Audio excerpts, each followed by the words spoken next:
BNP তো কোনো বিপ্লবী দল নয়, আমরা একটা উদারপন্থী গণতান্ত্রিক রাজনৈতিক দল।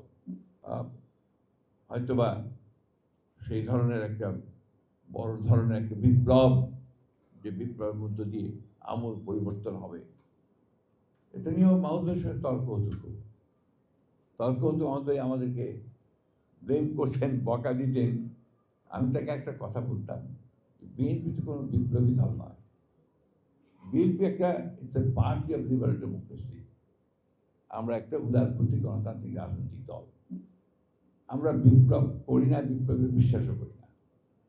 আমরা নির্বাচন করব, নির্বাচন করে রাষ্ট্র ক্ষমতায় যাওয়ার চেষ্টা করব। যদি যেতে পারি তাহলে সেখানে জনগণের কল্যাণের জন্য কিছু কাজ করার চেষ্টা করব, 19 দফা দিয়ে, 21 দফা দিয়ে, এই সমস্ত করে।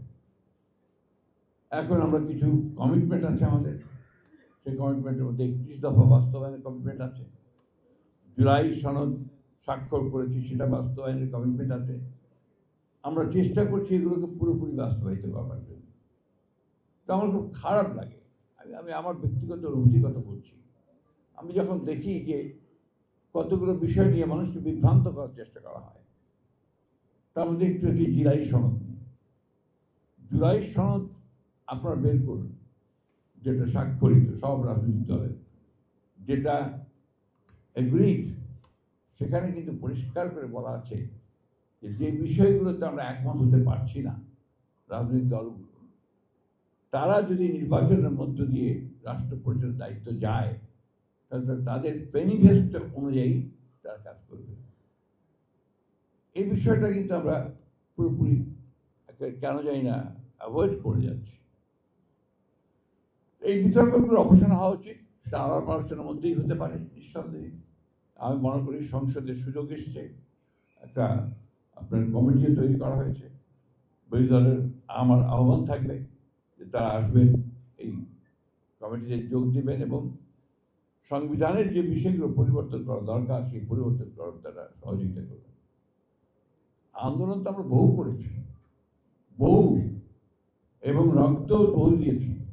সেই একেবারে আমি তো বলি যে আমরা 46 সাল, তারও আগে থেকে, 40 থেকে, তিতুমিরের সময় থেকেই তো যুদ্ধ করছি, লড়াই। তো আমরা এবার দেখিনি আলোচনার মাধ্যমে পার্লামেন্টের মধ্যে একটা বিষয় আমরা আর পৌঁছাতে পারি না।